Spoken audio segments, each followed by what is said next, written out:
만나면 좋은 친구 MBC.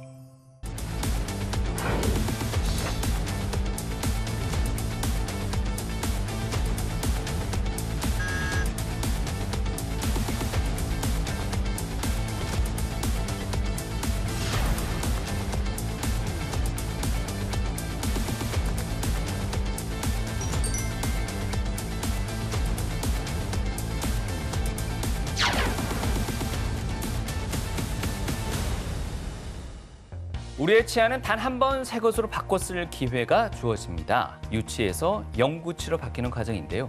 영구치는 30대 후반에 바뀌면 좋으련만 만 6세 이전에 생겨서 길게는 80년 이상을 사용해야 됩니다. 네, 오래 쓰고 자주 써서 그런지 우리나라 성인 19세 이상의 성인 중에 4명 중 1명은 이 치주 질환을 앓고 있다고 하는데요.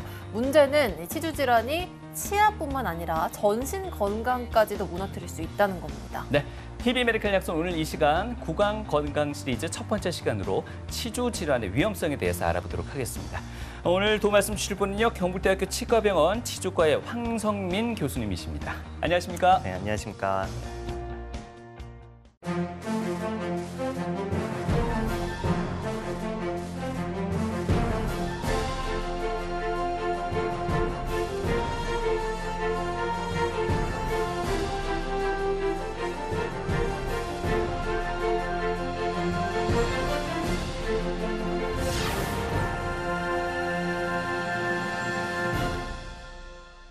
초기에는 증상이 거의 없고 통증도 없다. 그리고 염증이 지속되면 전신으로 퍼진다. 네. 치료가 늦어질수록 치료가 더 어렵다.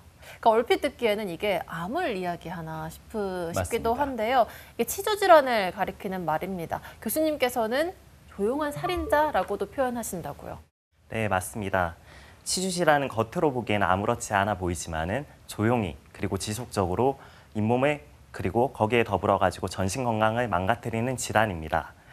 처음에는 잇몸에 피가 나거나 붓는 것으로 시작하지만은 그 시간이 지남에 따라 점차적으로 그 치아를 지지하는 치조골이 파괴가 되게 되고 결국 치아까지 빠지게 되는 질환이죠. 그뿐만이 아닙니다. 이러한 질환은 그 치아에만 영향을 미치는 것이 아니라 전신 건강과도 밀접한 연관성이 있습니다. 예를 들면 뇌혈관 질환, 당뇨, 심지어 조산이나 알츠하이머 병과도 연관성이 깊습니다. 저는 그렇기 때문에 치주 질환을 조용한 살인자라고 표현하고자 하였습니다. 네, 사실 치주 질환이라는 게 감기나 폐렴처럼 좀 흔한 질환이기도 하고요. 네. 누구나 한 번쯤은 또 경험하게 되는 질환이기도 한데 이런 또 섬찟한 표현을 써주신 것 같습니다. 그래도 특히 지금처럼 좀 무더운 날씨에는 입안 환경이 더 나빠질 수가 있다고요? 기온이 직접적으로 영향을 미친다고 볼 수는 없지만은 간접적으로는 그렇다고 볼 수 있습니다. 기온과 습도가 높아지게 되면은 몸 전체에서 땀이 많아지고 수분이 부족하게 됨에 따라 입안은 세균이 자라기 쉬운 환경이 되게 됩니다. 또한 냉방기기의 사용으로 우리 몸 전체에 땀이 많아지고 구강건조증이 유발되게 되고요. 거기에 더불어서 그 아이스크림과 그리고 탄산음료 같은 그 당분의 섭취가 증가하게 됨에 따라 마찬가지로 입안은 악영향을 받을 수밖에 없는 환경이 됩니다. 결과론적으로 여름철에는 그 치태나 플라그와 치석의 침착이 심해지고 잇몸의 염증이 유발될 수 있는 환경이라고 볼 수 있습니다.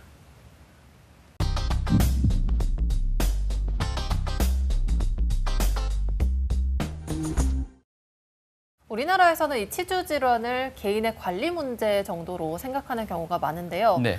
실제로 일본에서는 구강 건강 저하증이라는 질병 코드로 따로 분류를 하고 이 노화 관리 핵심 지표로 설정을 했다고 합니다. 그만큼 네. 사회적인 관심이 높아지고 있다는 건데, 그러니까 얼핏 보기엔 괜찮아 보여도 실제로 이 속은 괜찮지 않은 경우가 많다고요, 교수님. 네, 치주 질환은 단순히 양치질 잘 안 해서 생기는 개인의 위생 문제가 아닙니다. 사실 노화에 따라서 잇몸이 당연히 약해진다는 오해도 많지만은 실제로는 조기 발견과 관리를 통해서 충분히 예방할 수 있는 질문이죠. 화면을 보시죠. 이 나무 전체적으로 그럴듯해 보이지만은 속은 이미 골마 있고 이미 구조적으로 붕괴된 상황입니다. 이 화면을 보시면은 겉으로 멀쩡해 보이는 치아인데요. 막상 엑스레이로 찍어보면은 뿌리를 잡고 있는 뼈가 거의 녹아 있는 상태입니다. 우리가 거울로 보는 것은 겉 잇몸이지만은 실제로 중요한 것은 그 안의 지지 조직들입니다. 이 조직들이 무너지면은 아무리 하얗고 멀쩡한 치아라도 결국엔 빠지게 됩니다. 질병관리청에 따르면 우리나라 성인 인구의 70% 이상이 치주 질환을 겪고 있으며 치아 상실의 1위 원인이 바로 이 치주 질환입니다. 이로 인해 씹는 기능이 떨어지게 되고 삶의 질은 물론 노년기의 구강 건강 자체가 위협받게 되죠. 최근에 임플란트 치료가 늘고 있다고 하지만은 그것조차도 잇몸이 건강해야 오래 사용할 수 있습니다. 이 병이 진짜 무서운 이유는 초기에는 거의 증상이 없다는 점입니다. 통증도 없이 조용히 진행되다가 알고 나면 이미 치아를 잡고 있는 뼈까지 다 녹아있는 경우가 많습니다. 심지어 이 단계에서는 치료도 어렵고 녹은 뼈의 재생조차도 어렵게 됩니다. 그래서 정기적인 검진과 조기 진단이 매우 중요합니다. 일본에서는 이러한 특성을 반영해서 구강 기능 저하증이라는 별도의 질병 코드로 관리하고 있고 이처럼 치주 건강은 단순한 치아의 문제뿐만이 아니라 노화 관리와 전신 건강의 중요한 지표로 인식되고 있는 추세입니다. 네, 치주 질환이 무서운 이유가 바로 설명하셨듯이 초기 증상이 없고 통증 없이 서서히 진행된다는 데 있는 게 아닌가 하는 생각이 듭니다. 자, 고령자 건강 지표 중에 하나가요. 자연 치아를 얼마나 가지고 있냐라는 게 된답니다. 임플란트가 아니라요. 그러니까요. 교수님, 그 노년에 내 잇몸이 자연 치아를 몇 개 정도 잡고 있어야지 건강하게 잘 관리하셨다라고 이야기할 수 있을까요? 그 세계보건기구와 일본 보건당국에 따르면은 구강 건강 지표로서 20개 이상의 치아를 권장하고 있습니다. 네. 실제로 일본 보건당국에서는 8020 운동이라 해서 80세 이상의 20개의 치아를 유지하자는 캠페인까지 벌어지고 있는 상황입니다. 네. 잔존치가 20개 이상이 되게 되면은 딱딱한 음식도 저작하게 되고 씹게 되고 그리고 삶의 질조차 높아지게 됩니다. 실질적으로 연구에 따르면은 그 자연 치아가 많은 그 노령의 환자일수록 삶의 질이 좋아진다는 연구 결과도 있습니다. 그래서 그 이러한 치아 20개의 치아가 오래 남기 위해서 중요한 것은 단순히 치아가 건강하냐 이것이 아니라 그것을 붙잡아주는 잇몸이라고 생각합니다. 그렇기 때문에 저는 종종 이렇게 말합니다. 노년의 구강 건강 수명은 잇몸에 달려 있다고요. 잇몸의 중요성에 대해서 짚어주셨는데 네. 잇몸이 치아의 뿌리를 잘 잡아주는 어떤 기름진 텃밭과도 같다는 생각이 들었거든요. 네. 근데 정확히 잇몸이 어떤 역할을 하는 건지, 얼마나 중요한 건지 궁금합니다. 네, 아주 좋은 비유를 해주셨습니다. 저도 생각하기에 잇몸은 기름진 텃밭과 같다고 생각합니다. 이 기름진 텃밭이 단단하고 건강해야 치아도 오래 사용할 수 있고요. 이 PPT를 보면은 치아를 지지하는 구조는 크게 4가지로 이루어져 있습니다. 첫 번째 잇몸, 그리고 두 번째는 치주인데 세 번째는 치조골, 그리고 네 번째는 배각질로 구성되어 있습니다. 단순히 치아가 잇몸뼈에 박혀 있는 구조가 아닙니다. 건강한 치주 조직은 3가지 주요 역할을 하게 됩니다. 첫 번째는 치아를 치조골에 고정시키게 되고 정확한 위치에 유지시키는 역할을 하면서 음식을 씹을 때 생기는 압력을 흡수하고 분산하는 역할을 하게 됩니다. 마지막으로는 신경과 혈관이 지나가기 때문에 감각과 치아의 영양분을 공급해주는 역할을 하게 됩니다. 교수님, 이런 경우가 있습니다. 거울을 봤을 때 평소보다 치아가 좀 더 길어 보이고 반대로 잇몸은 좀 짧아 보이는 경우도 있는데 이 또한 잇몸 건강의 적신호라고 또 표현하곤 합니다. 사실일까요? 단순히 그 잇몸이 문제가 있다기보다는 잇몸이 퇴축된 건 아닌가라고 의심은 해볼 법합니다. 즉 잇몸이 아래로 물러나면서 치아 뿌리가 일부 노출된 상태일 수 있다는 거죠. 하지만 중요한 거는 잇몸이 내려갔다고 해서 무조건 병이란 뜻은 아닙니다. 너무 세게 양치질하거나 선천적으로 잇몸이 얇거나 한 경우에는 염증이 없어도 이러한 치은 퇴축이 생길 수 있고요. 반면에 이제 염증성 치주 질환이 발생하였을 때는 잇몸만 퇴축되는 것이 아니라 하방의 지지골까지 파괴가 되게 됩니다. 이러한 경우에는 단순히 잇몸이 퇴축이 된 게 아니라 피가 난다는 등 아니면 붓는다는 등 아니면 시린다는 등 증상이 있을 것입니다. 따라서 치아가 길어 보인다고 해서 무조건 걱정할 필요는 없고요.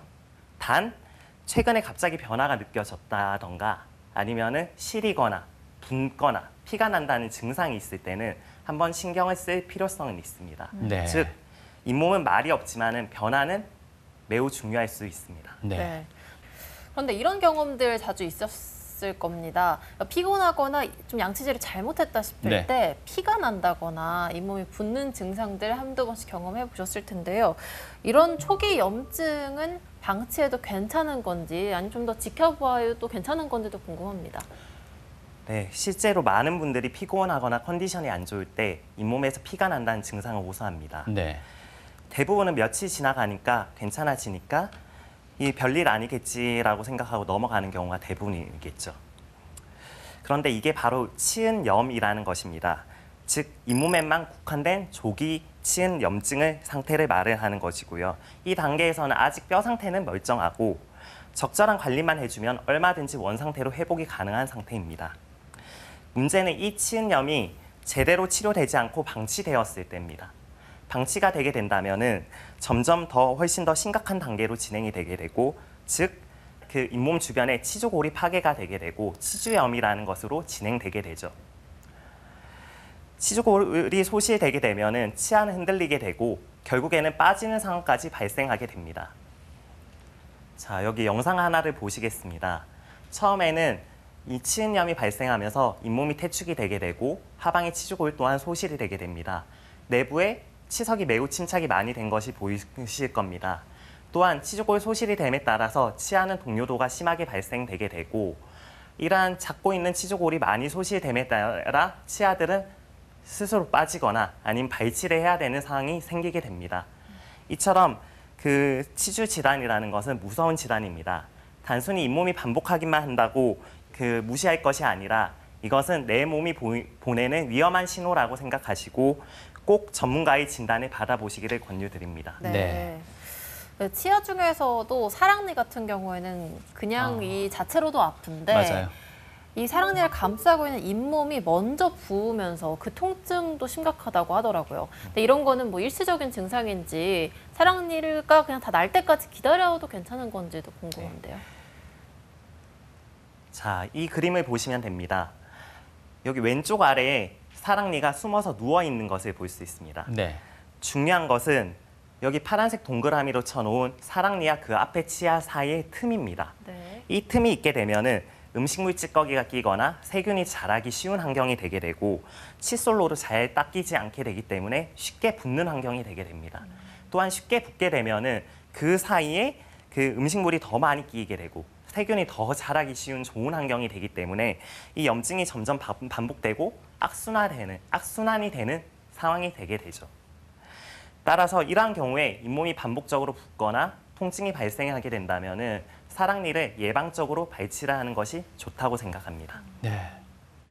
여러모로 몸의 상태에 따라서 이 잇몸의 변화가 생길 수도 있겠지만요. 특정 약물에 의해서 잇몸의 염증이 더 심각해질 수도 있다고 합니다. 과연 어떤 상황일까요, 교수님? 네, 잇몸은 단순히 칫솔질만의 문제가 아니라 복용 중인 약물에 의해서도 염증이 생길 수도 있고, 특히 잇몸이 붓는다, 비대된다고 표현하는데 치은 비대가 일어나는 경우도 있습니다. 우리가 약물 유발형 치은염이라고 부르는 질환인데요. 이러한 질환은 특정 약을 복용했을 때 잇몸이 두껍고 단단하게 부풀어 오르면서 부풀어 오른 그 잇몸에서 그 음식물 찌꺼기가 많이 끼거나 세균이 좋은 환경이 됨에 따라 악순환이 일어나는 환경이 되게 되죠. 이러한 질환을 일으키는 대표적인 약물로서 항경련제 아니면 고혈압 중에 일부 약들이 있습니다. 중요한 거는 이러한 증상이 나타났을 때 해당 약을 처방한 주치의와 상의해서 대체 가능 여부를 검토하고 치과에서는 전문적인 잇몸 관리와 염증 조절을 함께 해줘야 됩니다. 즉 치주과와 내과의 협진이 필요한 대표적인 상황 중 하나가 되게 됩니다. 임플란트 주위염 같은 경우는 어떤 상황일까요? 임플란트 주위염이란 임플란트 주위에 염증이 생기는 질환을 말을 하는데요. 자연치에 비해서 더 까다롭고 그리고 환자분의 걱정도 더 클 수밖에 없습니다. 왜냐? 수술까지 해서 심은 임플란트를 빼야 되냐? 이런 불안이 드시는 환자분들이 있으실 겁니다. 그래서 초기의 염증을 이제 억제하기 위해서 항생제나 소염제와 같은 약물을 사용하게 되는데요.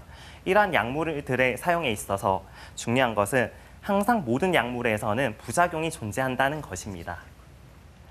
그래서 임플란트 주위염 치료는 그냥 항생제 몇 알만 먹으면 된다라고 접근을 하는 것이 아니라 정확한 병소의 확인, 그리고 병소 확인에 따른 국소적인 치료, 그리고 필요시 외과적인 치료와 병행해서 약물의 보조적인 사용이 중요하다고 볼 수 있습니다.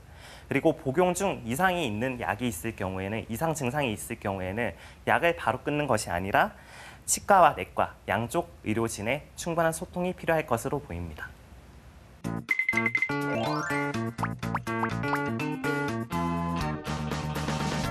백세 건강 시대를 준비하면서 가장 먼저 준비해야 할 관리가 아무래도 구강 건강 관리가 아닐까 그런 생각이 듭니다. 그래서일까요? 잇몸 건강이 곧 전신 건강이란 말이 있듯이 잇몸이 튼튼해야 된다는 이야기인데요. 그런데 교수님, 뉴스를 봤는데 요즘 젊은 사람들이 치주 질환으로 통증을 호소하고 일상생활이 완전히 망가지고 있다는데 그게 사실인가요? 네, 사실입니다. 많은 분들이 이제 치주 질환이라는 것을 알고 있지만은 이 치주 질환의 특징 자체가 증상이 크게 심하게 나타나지 않고, 그렇다 보니까 대부분의 환자분들이 인지를 못한 채로 넘어가는 경우가 많습니다. 그렇군요. 단순히 나이가 치주 질환에 있어서 중요하다기보다는 어떻게 관리를 하고 어떻게 치료를 하는지가 더 중요하지 않을까 합니다. 그렇군요. 그래서 저희들이요, 일반 시민분들은 치주 질환을 어떤 병으로 알고 계시는지, 그리고 잇몸 건강을 위해서 어떤 노력을 하고 계시는지 여쭤봤거든요. 화면으로 만나보시죠. 치주 질환은 잇몸에 그 염증이 생기는 그런 질환으로 알고 있어요. 찬 음료수 마셨을 때 이가 시리고 욱신거리는 거 아닌가요? 스트레스 받으면 잇몸에 통증이 있고 치아가 흔들리는 병으로 알고 있어요. 치주 질환이 심하면 이를 뽑아야 되는 걸로 알고 있습니다. 잇몸 건강을 위해서 잠자는 게 중요하다 생각해서 충분한 수면을 취하고 있습니다. 하루에 3번 양치질 꼭꼭 하고 치관 지소를 꼭 사용을 해서 현재 잇몸 질환은 전혀 없는 편이에요. 잇몸 영양제를 꼭 챙겨 먹고 있어요. 정기적으로 검진도 받고 스케일링도 받고 있어요. 교수님, 임플란트 수술 후에는 치주 질환을 걱정 안 해도 된다는데 사실인가요? 사실이 아닙니다. 대부분의 환자분들은 임플란트를 식립하고 나면은 끝이라고 생각하는 경우가 대부분입니다. 하지만 임플란트 주변에도 염증이 생길 수 있습니다. 저희 용어로 임플란트 주위염이라고 부릅니다. 흔히 쉽게 생각하시면은 임플란트 주변에 관리가 잘 되지 않았을 시에 찌꺼기, 즉 치태가 끼이게 되면 염증이 발생하게 되고, 그 염증이 임플란트를 잡고 있는 치조골을 녹이게 만듭니다. 결국에는 임플란트를 발거하는 상황까지 진행되는 경우가 있고요. 그렇기에 결과론적으로 중요한 것은 임플란트를 식립하는 것만이 중요한 것이 아니라 임플란트를 그 후에 얼마나 관리를 잘 해주냐가 더 중요할 수 있습니다. 제주의 어르신들 보니까 뭐 임플란트 했으니까 난 괜찮아 하시는 분들 그렇게 잘못 판단하시면 안 되겠군요. 네, 맞습니다. 네. 이번에는요, 치주 질환에 관한 오해와 진실, 그리고 궁금증까지 한 번에 알아보도록 하겠습니다. 선생님, 잇몸이 무너졌다 이런 표현을 많이 하거든요. 그런데 어떤 어르신이 그런 이야기를 하는 거예요. 한 번 잇몸이 무너졌더라도 관리만 잘하면은 그게 자연적으로 다시 잇몸이 재생이 된다 그러던데 다시 살아나는 경우가 있습니까? 반은 맞고 반은 틀렸다고 볼 수 있습니다.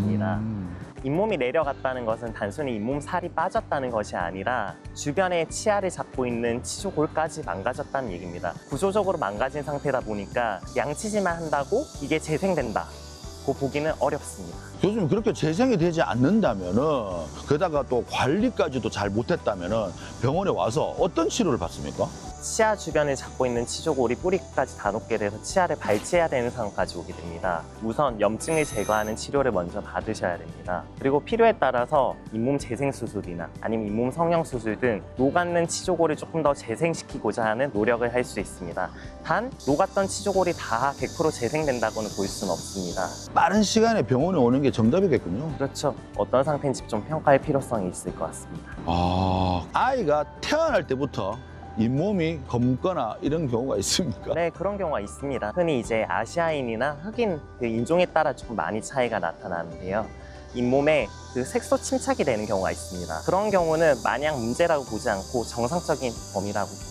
그런데 그 반대로요, 평소에는 괜찮았는데 어느 날부터 거울을 보면서 잇몸이 검은색으로 변한다든가 검은 띠가 보인다면은 무조건 치주 질환을 의심해봐라 이런 이야기도 있더라고요. 사실인가요? 마냥 치주 질환으로 의심을 할 것까지는 아니지만은 가능성은 높을 수 있습니다. 거기에 더불어 가지고 잇몸에 염증까지, 즉 출혈이 나타난다든가 증상이 있다 그러한 경우에는 치주 질환으로 진행되고 있을 가능성이 높고요. 그렇기 때문에 만약 그런 경우가 인지가 된다면 빠른 시일 내로 병원에 와서 어떤 상태인지 판단하는 것이 중요하지 않을까. 그렇군요.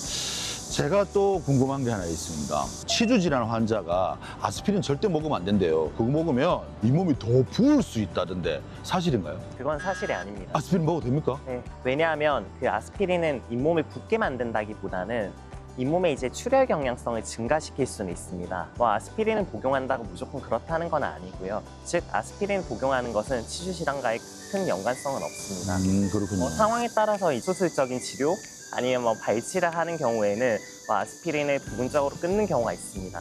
하지만 요즘은 아스피린을 끊지 않고도 술식을 하는 경우가 많습니다. 물론 그 담당의와 충분한 상의는 필요합니다. 그렇군요. 그런데 교수님, 치주 질환을 앓고 있을 때 잇몸을 붓게 하는 약도 있습니까? 네, 있습니다. 어떤 약이 있습니까? 대표적인 약으로는 고혈압 약 중에 칼슘 채널 차단제 계열의 약이 있고요. 또 다른 약으로는 항경련제냐 아니면 면역 억제제도 영향을 줄 수 있습니다. 흔히 그러한 약을 복용을 했을 경우에 잇몸 세포에 영향을 줘서 잇몸을 부풀게 만드는데 그것을 약물성 침 비대라고 부릅니다. 하지만 다행인 것은 전문적인 스케일링이나 잇몸 치료를 받았을 경우에 그리고 경우에 따라서 약물을 조절했을 경우에는 원상태로 되돌아가는 경우도 있습니다. 그렇군요. 치주 질환에 대한 시민들의 궁금증 풀어봤습니다. 흔히 이가 없으면 잇몸으로 산다라는 말도 있는데 이 말이 의학적으로는 옳은 표현은 아닌 것 같습니다. 이가 없는 상태에서 잇몸이 건강을 유지하기는 쉽지 않아 보이는데 말이죠. 예, 이번에는 잇몸 건강을 무너뜨리는 이 초기 질환, 치은염에 대해서 저희가 또 자세하게 이야기를 들어보도록 하겠습니다. 교수님 설명 부탁드립니다. 네, 그 대부분의 치주 질환은 치은염에서부터 시작됩니다. 문제는 이 치은염을 그냥 피가 나네 하고 넘기는 것입니다. 이런 치은염을 일으키는 대표적인 원인으로 플라그, 즉 세균 덩어리가 있습니다. 칫솔질을 제대로 하지 않게 된다면 음식물 찌꺼기와 세균이 만나서 끈적한 막을 만들게 되고 이게 하루만 지나게 된다고 하더라도 치은염의 원인이 되게 되죠. 이 플라그가 제거되지 않고 굳으면은 오른쪽과 같이 딱딱한 치석이 되게 되는데요. 잇몸 위쪽에 보이는 것을 치은연상 치석, 그리고 잇몸 내에, 잇몸 안쪽에 보이는 치석을 치은연하 치석이라고 합니다. 특히 잇몸 아래쪽에 있는 치석의 경우에는 대부분의 환자들이 겉으로 보이지 않기 때문에 전혀 자각하지 못한 상태로 그 치조골을 넘어가서 치조골을 녹이기 시작하는 치석이 되게 됩니다. 염증이 진행되면은 잇몸과 치아 사이에는 비정상적인 틈이 생기게 됩니다. 그 틈을 치주낭이라고 하고요. 이 치주낭이 생기면은 세균이 뿌리 깊숙이 침투하면서 치아를 지지하는 치조골까지 손상시키게 됩니다. 그러다 보면 잇몸이 점점 내려가게 되고 치아가 길어 보이게 되고 치아는 결국 흔들리게 되죠. 물론 이 원인이 단순히 플라그만의 원인은 아닙니다. 앞에 보이는 것과 같이 치아의 해부학적인 원인이나 부정교합, 그리고 구강 내 자체의 원인이 있는 반면에 흡연, 당뇨, 스트레스, 유전적 요인과 같은 여러 가지 위험 인자가 복합적으로 작용하게 됩니다. 그래서 치주염까지 진행된 치주 질환의 경우에는 한 번 생기면 치료가 쉽지 않게 되고요. 진행을 멈추기도 어렵게 됩니다. 즉, 약 먹고 며칠이면 낫는 병이 아니라 꾸준한 관리와 정기적인 진료가 반드시 필요한 만성 염증성 질환이라고 보시면 될 것입니다. 네, 치주 질환 일으킬 수 있는 다양한 위험 인자까지 설명을 해주셨는데요. 네. 실제로 이 치주 질환에 걸린 분들은 치매 발생률이 높아진다고 합니다. 그러니까 이런 치주 질환이 뇌에도 또 다른 전신 건강에까지 영향을 미칠 수 있다는 거잖아요. 네, 맞습니다. 치주 질환은 단순히 치아를 잃는 문제를 넘어서서 최근에는 전신 질환과의 연관성까지 많이 밝혀지고 있는 상태입니다. 잇몸 속 염증이라는 것은 국소적인 문제만 일으키는 것이 아니라 치주염에서 발생하는 세균과 염증 매개 물질이 전신 혈류를 타고 퍼지게 됨으로써 다양한 장기에 영향을 미치게 될 수 있습니다. 대표적인 예로 심혈관 질환, 그리고 당뇨병, 그리고 조산, 그리고 알츠하이머 병과 같은 질환들이 있습니다. 또한 이러한 치주 질환은 단순히 병의 문제뿐만이 아니라 구취, 그리고 심리적인 불편감, 그리고 사회적인 위축이나 경제적 부담과 같은 삶의 질에도 악영향을 미치게 됩니다. 결국 치주 질환이라는 것은 입안의 문제뿐만이 아니라 몸 전체 건강의 시발점이라는 인식이 필요합니다. 네. 스트레스가 심해지면 만사가 귀찮아지고 또 귀찮아지다 보니 칫솔질까지도 하기 싫어지는 악순환이 또 반복될 수밖에 없는데 빠른 일상 회복을 위해서는 결국 병원을 찾아서 정확한 진단을 받는 것이 무엇보다 중요하지 않을까 하는 생각이 듭니다, 교수님. 네, 맞습니다. 처음에 얘기했던 것처럼 치주 질환의 가장 큰 특징은 겉으로는 멀쩡해 보인다고 하더라도 속은 그렇지 않다는 것입니다. 초기에 통증도 불편감도 거의 없기 때문에 나는 괜찮다 생각하고 방치하기 쉬운 질환입니다. 하지만 잇몸 안쪽에서는 염증이 조용히 진행되고 있죠. 그래서 우리는 이러한 질환을 빠르게 찾기 위해서는 여러 가지 진단 방법을 활용하고 있습니다. 그 중에 하나는 앞에 나오는 것과 같은 프로빈 검사. 이것은 치주낭의 깊이를 측정하는 검사입니다. 또한 그뿐만이 아니라 엑스레이와 같은 방사선 검사, 더 나아가 그 CT를 활용해서 치주골의 그 소시 정도가 어떻게 됐는지 판단을 하곤 합니다. 이것은 건강한 잇몸과 병든 잇몸의 비교한 엑스레이 사진입니다. 언뜻 보면 비슷해 보이지만은 이렇게 선을 그어 보면은 건강한 잇몸의 경우에는 치아의 치주골이 정상적으로 잡고 있는 반면에 병든 잇몸의 경우에는 치주골 소실이 매우 심하여 치아를 잡고 있는 치주골이 거의 없는 것을 확인할 수 있습니다. 네. 무엇보다 중요한 것은 이러한 진단은 초기일수록 훨씬 간단해지고 그리고 치료로 쉬워진다는 점입니다. 늦을수록 병이 깊어지고 치료는 복잡해지며 심리적으로 더 큰 부담을 느끼게 될 수밖에 없습니다. 네, 이렇게 교수님께서 설명을 해드려도 치과라는 건 참 언제나 두려운 존재잖아요. 맞습니다. 그래서 뭐 조금만 기다려보지 뭐 하고 미루시는 분들 굉장히 많을 네. 거라고 생각이 듭니다. 혹시나 스스로 판단할 수 있는 어떤 자가 진단법 같은 것도 있을까요? 네, 맞습니다. 정말 많은 분들이 이 정도면 괜찮겠지, 그리고 시간이 지나면 괜찮겠지라고 생각하는데요. 그렇게 방심하다가 병이 깊어지는 경우는 수도 없이 많습니다. 그래서 오늘 방송을 보시는 분들께 간단한 자가진단법 하나를 설명드리도록 하겠습니다. 먼저 첫 번째는 양치할 때 피가 난 적이 있다. 그리고 두 번째는 입냄새가 자주 나는 것 같다. 세 번째는 치아가 흔들리는 느낌이 들거나 시린 느낌이 있다. 그리고 네 번째는 잇몸이 붓고 아프거나 눌렀을 때 통증이 있다라는 것입니다. 자, 지금 마음속으로 한번 그 내가 몇 가지에 해당되는지 생각해 보시죠. 이 네 가지 중에 한두 가지만 해당된다고 하더라도 이미 치은염이 시작되었을 가능성이 높고요. 그리고 그 이상이라면은 그 정확한 검진과 빠른 병원 내원이 필요할 수 있을 것으로 보입니다. 중요한 것은 이 증상들이 참으면 나아지는 것이 아니라 방치하게 된다면 더 심해진다는 점입니다. 그리고 이 자가 진단은 매달 한 번 거울에 서는 습관만 가진다고 하더라도 조기에 변화를 감지할 수 있을 것입니다. 혼자 판단하지 마시고 치과에서 이제 간단한 진단만 받아도 초기에 잡아낼 수 있습니다. 잇몸은 조용히 무너지지만은 우리가 관심을 갖는 순간부터 얼마든지 지킬 수 있습니다.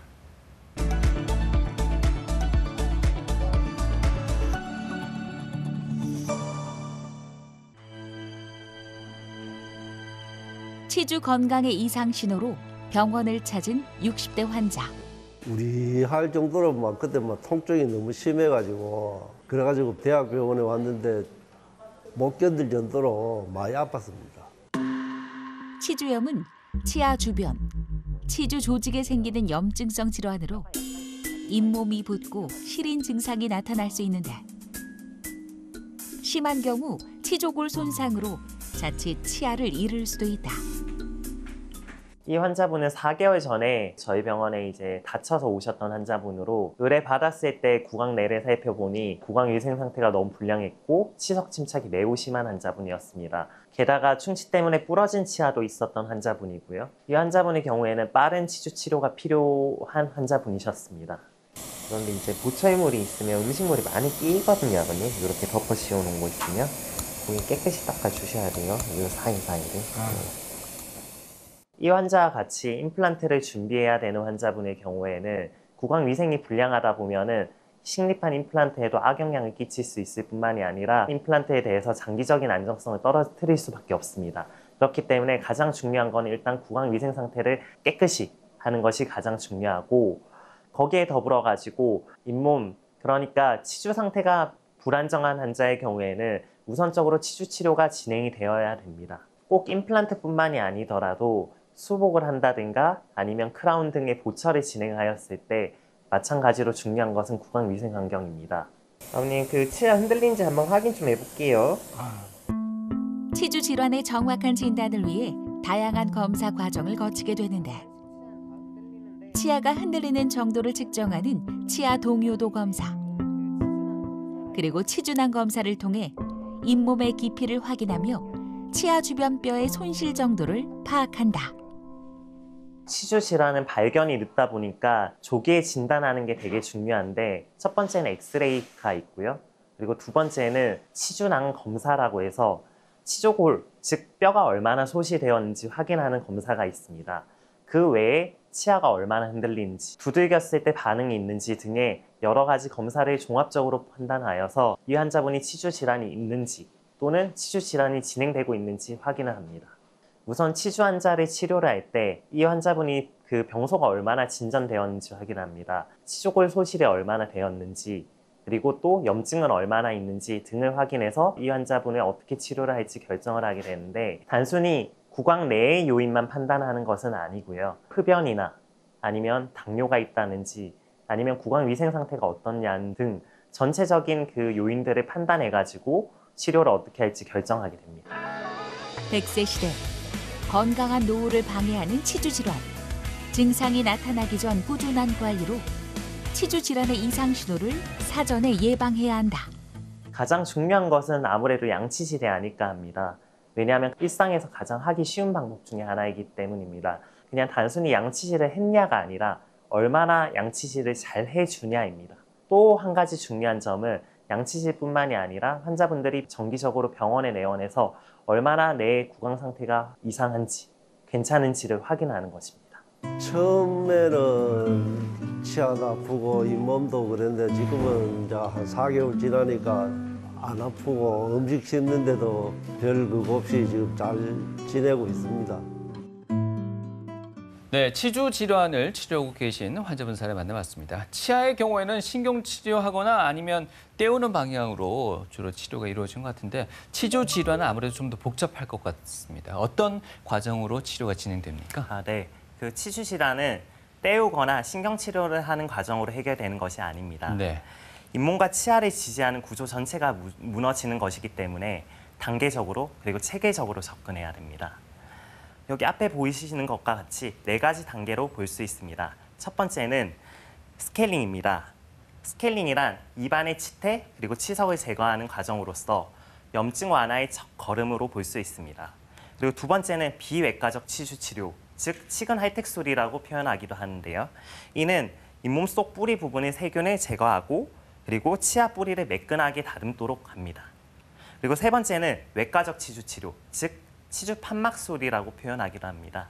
이는 잇몸의 절개의 염증을 눈으로 보고 제거를 하게 되고요.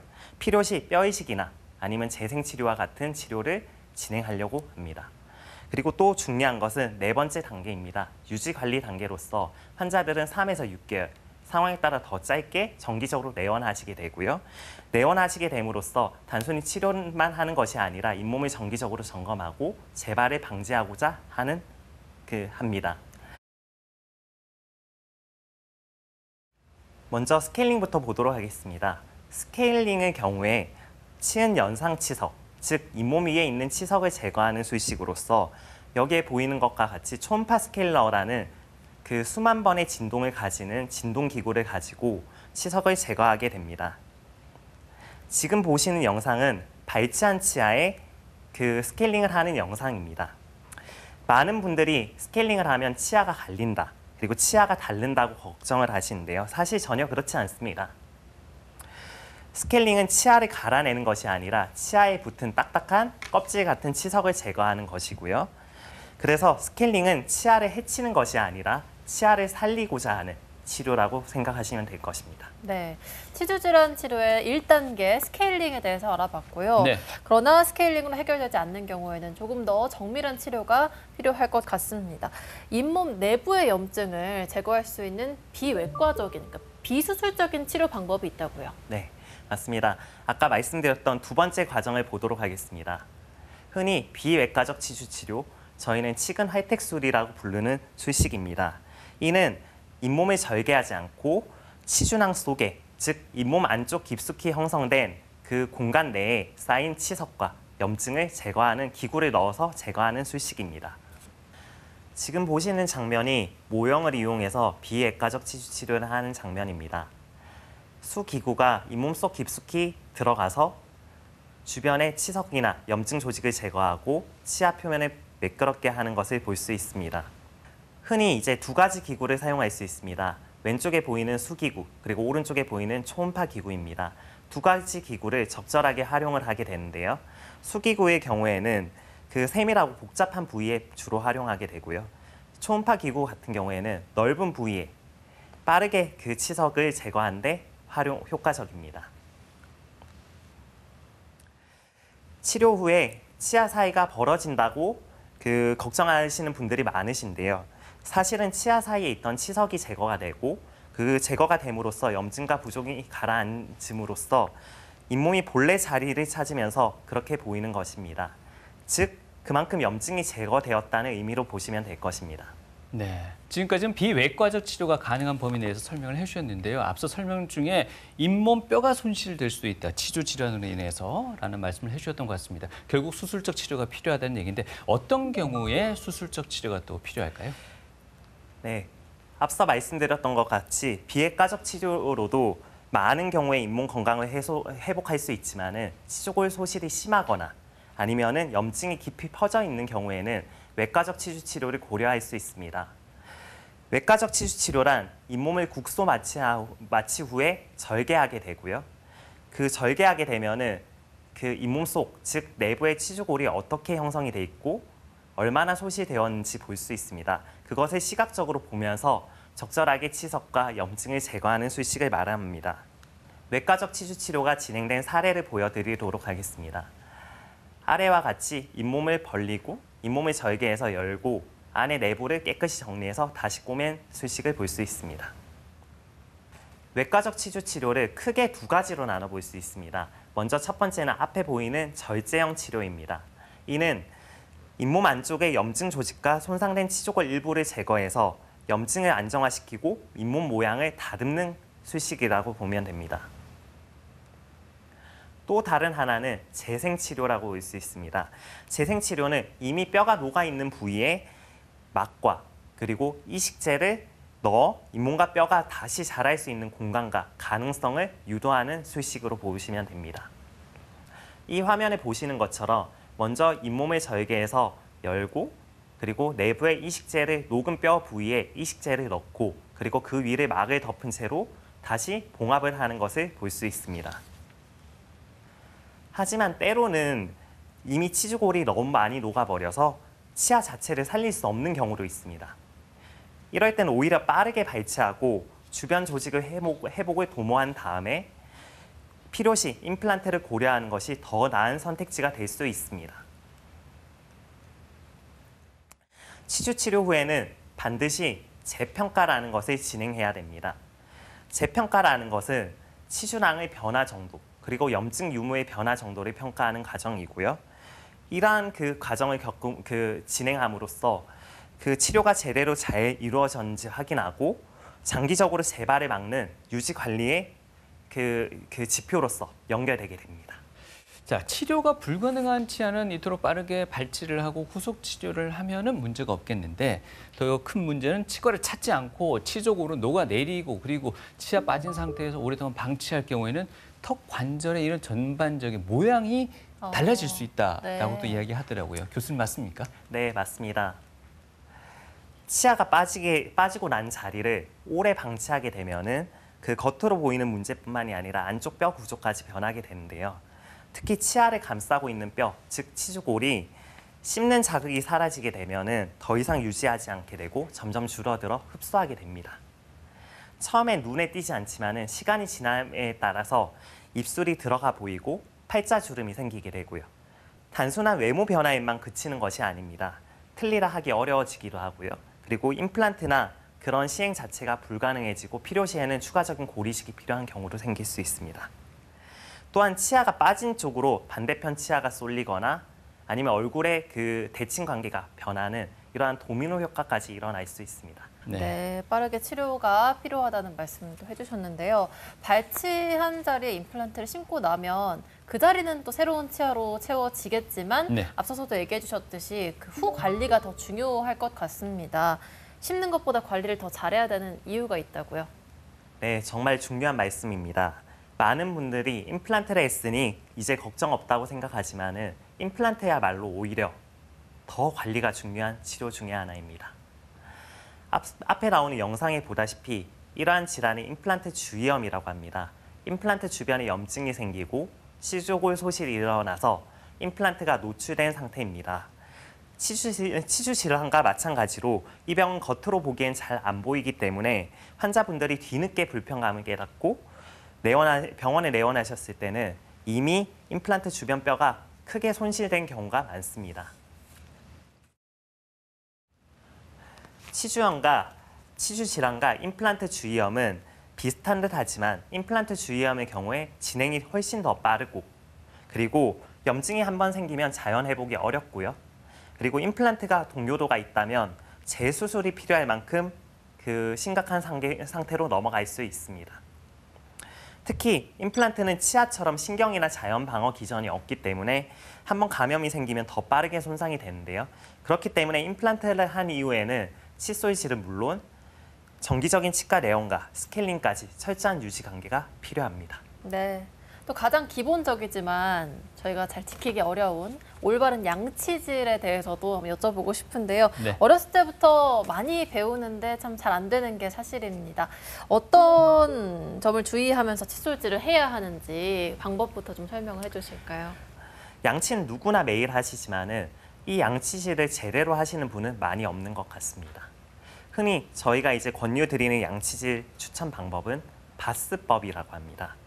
칫솔모를 치아와 잇몸 경계에 45도로 두고 칫솔모가 잇몸 속으로 들어갈 수 있도록 합니다. 그리고 밀착시켜 짧고 부드럽게 진동을 주는 방법인데요. 이 칫솔질을 할 때 세게 닦는 것이 아니라 잇몸 속 세균막을 부드럽게 흔들어서 그 제거하는 게 핵심입니다. 그리고 또한 미국 치과의사협회에 따르면 현재 하루에 2번, 2분 이상 양치질을 하면 효과적이라고 보고 있습니다. 바스법에 대한 영상을 보도록 하겠습니다. 다시 말씀드리면은 칫솔모를 잇몸 속으로 그 45도 각도로 잇몸 속으로 위치시키고 짧게 좌우로 진동을 주는 방법입니다. 칫솔의 경우 일반적으로 부드러운 모를 가진 칫솔을 활용하라고 하고요. 그리고 크기의 경우에는 환자 치아 크기에 보통 일반적으로 맞춰서 사용하라고 합니다. 3, 4개월에 한 번 또는 모가 벌어졌을 때는 바로 교체해 주어야 되고요. 중요한 것은 좌우로 진동을 준다고 해서 좌우로 왔다 갔다 하면서 양치질을 하는 것은 좋은 방법이 아닙니다. 오른쪽 아래에 보이는 것과 같이 그 양치질법을 횡마법이라고 하는데 횡마법을 하면은 치아가 갈리는 것을 볼 수 있습니다. 그리고 또 하나 중요한 점은 치아 사이사이를 닦아줘야 된다는 점입니다. 오른쪽 위에 그림에 보면은 치아 사이에 음식물이 많이 끼어 있는 것을 볼 수 있습니다.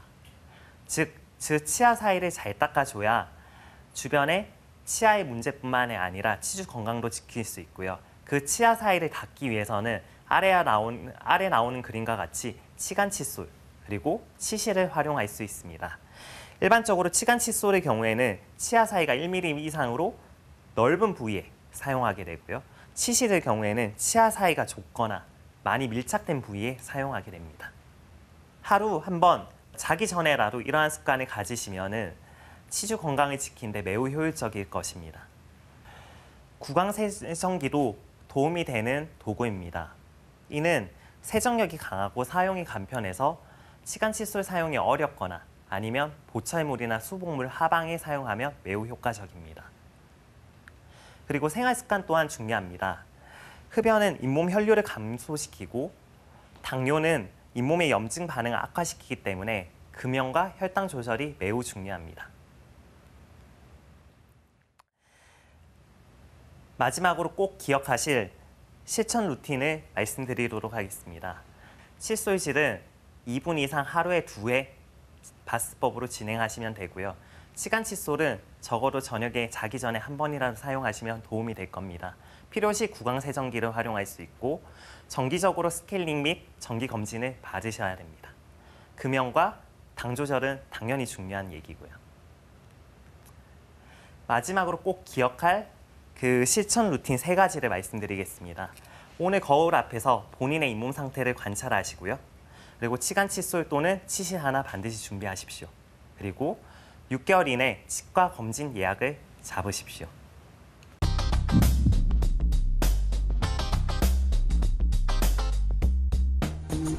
구강 건강, 또 다른 말은 치아의 뿌리인 잇몸 건강이 아닐까 그런 생각이 듭니다. 그래서 이번에는요, 치주 질환으로 고생하고 계신 시청자 사연을 모아봤습니다. 교수님, 30대 직장 남성분의 사연입니다. 이분이요, 굉장히 오랫동안 담배를 태우신 모양이에요. 몸에 좋지도 않는데. 근데 평소 치아 및 잇몸 착색이 심하고 치석이 좀 쉽게 끼는 것 같다고 느낀대요. 구강 건강이 일반 사람에 비해서 좋지 못하다는 사실을 본인도 잘 알고 있는 모양입니다. 그래서일까요? 잇몸이 약해진 상태에서 칫솔모가 단단하게 되면은 혹시나 양치할 때 더 무리를 줄까봐 부드러운 미세모를 좀 사용 중이라고 하네요. 그런데 주변에서는요, 이분과 같이 담배를 태우시는 분, 즉 흡연자는요, 오히려 칫솔모가 단단한 걸 사용해야 된다. 그러면 단단한 칫솔모를 사용해야 되는 건가? 아니면 계속 부드러운 칫솔모를 사용해야 되는지 너무 궁금해하고 있습니다. 선생님 의견이 어떠신지요? 되게 좋은 질문인데요. 사실 단단한 칫솔모를 쓰는 것을 권유드리진 않습니다. 일단 흡연자의 경우에는 산소 공급이 줄어들게 되고 잇몸에 흐르는 혈류 공급이 줄어들게 됨에 따라서 네. 그 잇몸 염증 반응에 대해서 둔화하게 됩니다. 그렇다 보니 오히려 일반인에 비해서 치주염이 더 진행이 되었다는 것에 대해서 인지를 못하는 경우가 많게 되고요. 거기에 더불어 가지고 타르나 니코틴으로 인해서 착색도 되고 치석 침착이나 염증 반응이 더 심해질 수 있습니다. 그래서 대부분의 흡연자들이 만약 단단한 칫솔모를 계속 사용하게 된다면 잇몸에 무리한 자극도 주게 되고 치아 뿌리를 마모시켜 시린 증상도 유발시키게 될 수 있습니다. 특히 사연자처럼 잇몸이 약해진 흡연자라면 더더구나 단단한 칫솔을 사용하는 것을 권유드리지 않습니다. 오히려 부드러운 칫솔을 사용하되 중요한 것은 부드러운 칫솔을 그냥 단순히 사용하는 것이 아니라 얼마나 잘 닦아주냐입니다. 즉, 칫솔질 방법이나 그 칫솔질을 하기 위한 충분한 시간을 충분히 고려하는 것이 중요하지 않을까 합니다. 근데 이분 같은 경우에는 지금 잇몸도 약해진 상태라고 하고 일반 사람에 비해서 구강 건강이 그렇게 좋지 않은 편이잖아요. 네. 그럼 무엇보다 이분은 금연을 우선해야 되지 않을까 그런 생각이 드는데요. 네, 당연한 얘기입니다. 금연이 무엇보다 중요하고요. 꼭 구강 건강뿐만 아니라 전신적인 건강을 생각했을 때 금연을 해야 되는 것이 당연히 맞지 않은가. 이번 사연은요, 잇몸 질환으로 고생 중인 어머니의 사연입니다. 이분이요, 만성 치주염을 앓고 있어서 현재 치과 치료를 계속 잘 받고 있다고 합니다. 아무래도 매번 치료받으러 치과 가는 것도 번거롭고 귀찮고, 그런데 통증 때문에 스트레스는 너무 많이 받고 있다 보니까 이분이 아이디어를 한 개 떠올렸습니다. 그냥 발치해버리자. 빼버리면 되지 않냐. 나 그 불편함은 감수하겠다 그러시는데 치주염, 발치하면 증상이 완화되는 건 맞습니까? 결론부터 말씀드리면은 발치만 한다고 치주염이 다 해결되는 것은 아닙니다. 그래도 빼버리면 좀 속옷 시원하지 않습니까? 물론 이제 너무 망가진 치주 상태를 가진 치아의 경우에는 발치가 해결되는 경우가 있습니다. 하지만 이 치주 질환이라는 것은 단순히 치아 하나만의 문제가 아니고요. 잇몸 전체, 그리고 생활 습관, 심지어 전신 건강까지도 연관되어 있는 질환입니다.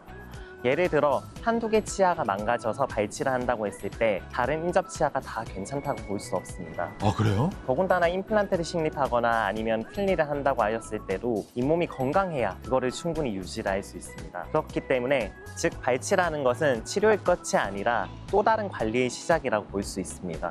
이게 발치한다고 해서 해결될 문제가 아니군요, 이게. 이분은 꾸준히 번거롭더라도 치과를 내원하는 게 최고 좋은 방법이다. 네, 맞습니다. 근데 보통 이런 정도 되면은 기간을 어느 정도 치료를 할까요? 그건 사람마다 다릅니다. 다 다른 거예요? 네, 평생 동안 병원에 내원하셔가지고 계속 검진받고 체크하고 필요시 치료를 들어간다고 생각하시면 될 것 같습니다. 이번 사연은요, 평범한 가정주부인 50대 여성분의 사연입니다. 이분이요, 최근에 잇몸을 절개해서 염증 조직을 제거하는 치주 수술을 했다고 합니다. 그런데 치주 수술을 받은 후부터요, 오히려 치아가 흔들리는 것 같고 시원한 음료수를 마시고 싶어 마셨는데 이가 더 시린 것 같고, 이거 혹시 이 수술 후유증이 아닌지 혹은 부작용이 아닌지 너무 걱정하고 있습니다. 선생님, 좀 솔루션이 필요합니다. 많은 분들이 얘기하는 그 사항 중에 하나입니다. 그것은 단순히 부작용으로 보기보다는 잇몸 수술, 즉 치주 수술 후에 자연스럽게 나타나는 반응입니다. 왜냐하면 치주 수술이라는 것은 잇몸을 절개하고 잇몸을 열고 내부의 염증 조직이나 찌꺼기를 제거하는 과정을 가지게 되는데요. 네. 그 과정 후에는 기존에 있던 염증성 잇몸이 가라앉으면서 원래 위치로 내려가게 되고요. 또한 이 염증이 줄어듦에 따라서 하방에 있는 치조골의 치주 상태가 잇몸이 맞춰지려고 합니다. 그렇다 보니 대부분 술식을 하고 난 후에 치아 사이가 넓어졌다, 그리고 찬물에 시리다 등의 증상을 호소하곤 합니다. 네, 이분이요. 하지만 다행인 것은 일반적으로 시간이 충분히 지나면 그 증상은 대부분 완화됩니다. 물론 치아 사이가 넓어졌다는 것까지 완전히 완화되지는 않고요. 시원한 음료수를 좀 편하게 먹을 수 있다. 이건 한 기간 어느 정도의 시간이 필요할까요? 보통 2, 4주 정도 있으면 빠르네요? 어느 정도 완화가 된다고 보지만은, 만약에 그 증상이 계속적으로 지속이 된다, 그럴 경우에는 병원에 내원해서 또 다른 문제가 있는지 체크할 필요성은 있습니다. 부작용도 아니고 후유증도 아니니까 관리 잘 하시고 2, 3주만 지나면 시원한 음료수도 드시고 치아가 흔들리는 느낌도 좀 사라지겠군요. 네, 맞습니다. 네. 네, 오늘 이 시간 치주 질환의 위험성과 치료법에 대해서 함께 알아봤습니다. 네, 교수님, 끝으로 우리 시청자분들께 당부의 말씀 주신다면요. 네. 치주 질환은 정말 조용히 그리고 천천히 발생되기 때문에 대부분의 환자분들은 괜찮다고 생각하고 넘기기 쉬운 질환입니다. 하지만 방치하게 되면 치아를 발치하게 될 뿐만이 아니라 삶의 질 전체가 망가지게 됩니다. 결국 치아의 건강을 위해서는 잇몸도 중요합니다. 그래서 저는 말하고 싶습니다. 잇몸이 매우 중요하다. 작은 관심 하나하나가 앞으로 10년, 20년 치아 건강을 영리하게 지켜줄 수 있습니다. 평생 내 치아로 맛있는 걸 먹고 웃고 그리고 말할 수 있는 삶을 위해서 함께 관리해 나가셨으면 좋겠습니다. 네. 침이요, 우리 입속의 면역 군대라고 합니다. 그러니까 물을 많이 드시면 입속 환경이 좀 마르지 않고 세균 발생도 줄일 수 있다고 하니까 네. 수분 보충 잘 해주시고요. 네. 또 매년 잊지 말아야 할 한 가지가 더 있잖아요. 그렇습니다. 만 19세 이상 건강보험 가입자에 한해서 1년에 1회 스케일링 비용의 일부를 지원한다는 거 알고 계시죠? 정기적으로 스케일링 받으시면 도움될 것 같습니다. 네, 맞습니다. 치주 건강 잘 관리하셔서요, 밝고 건강한 미소 오랫동안 유지하시기를 바랍니다. 네. 오늘 좋은 말씀 주신 경북대학교 치과병원 치주과의 황성민 교수님 고맙습니다. 고맙습니다. 감사합니다.